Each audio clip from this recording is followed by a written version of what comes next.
रहमानी साहब ने कहा अंग्रेज किसको क्या दे रहे थे।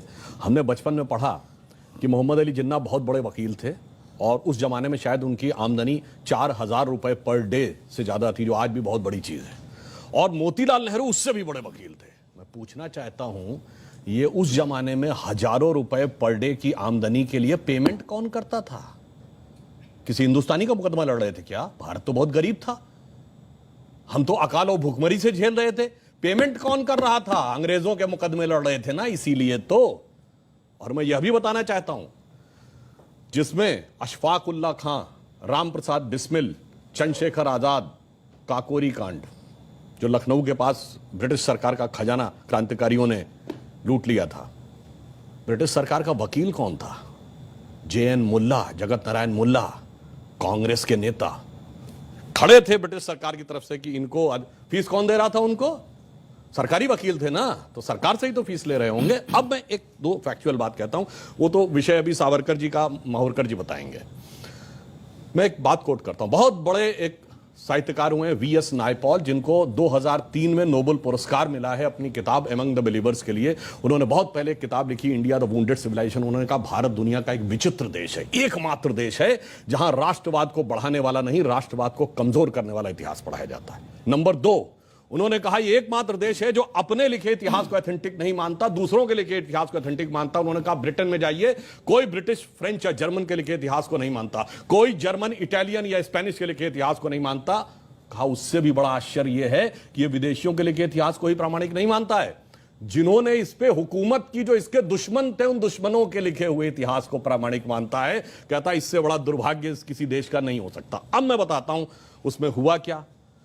एक और उदाहरण बता रहा हूं। सारे दर्शकों से एक सवाल ये है, क्या सिलेक्टिवली हाँ, मैं सिलेक्टिवली भारतीय हीरो को दबाया गया? हाँ, मैं उसके 2 उदाहरण फैक्ट बता रहा हूं। मैं दर्शकों से कह रहा हूं, जाइए चेक करिए।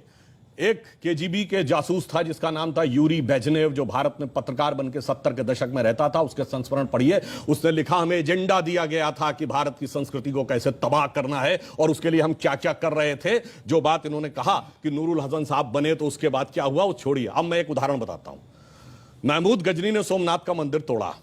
जवाहरलाल नेहरू ने डिस्कवरी ऑफ इंडिया में पेज नंबर 235 पे यह लिखा कि वो तो एक योद्धा था, उसका धर्म से कोई लेना देना नहीं था, उसने जो लूटपाट की है वो अपने किंगडम को इनरिच करने के लिए की है। जबकि हकीकत यह है कि खुद महमूद गजनवी के साथ आए हुए उसके राइटर उतबी, उसने अपनी किताब तारिकुल यामनी में लिखा है कि जब उसने मंदिर पे कब्जा कर लिया और उसके पास राजा और पुजारी पहुंचे कि ये शिवलिंग मत तोड़िए, इसके लिए हम 1 करोड़ स्वर्ण मुद्राएं देने को तैयार हैं, और उसके सलाहकार गए तो जानते क्या जवाब दिया महमूद गजनी ने?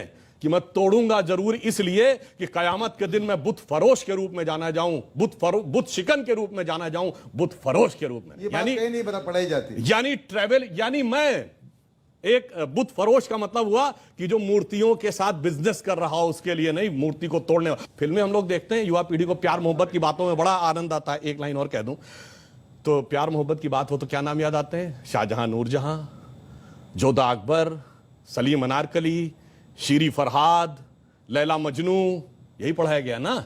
जबकि एक मुगल बादशाह बताइए जिसकी 1 दर्जन से कम ऑफिशियल बीवियां रही हूं, और एक भी बादशाह बताइए इसके 250 कैसा प्यार था तो 10-10 के साथ हो जाता था। स्त्री के प्रति समर्पित, निष्ठावान प्रेम का प्रतीक 3 पीढ़ियों से हमारे दिमाग में ऐसे भर दिया गया कि बच्चे से पूछिए तो उसे यही याद आता है। इसे कहते हैं एजेंडा। और एजेंडा सिर्फ एक तरफ नहीं था। इंडिया गेट के सर्किल पे घूम जाइए, बाबर रोड, हुमायूं रोड, अकबर, वो सब तो अलग है। आपको मानसिंह रोड भी मिल जाएगी, मगर राणा प्रताप रोड नहीं मिलेगी।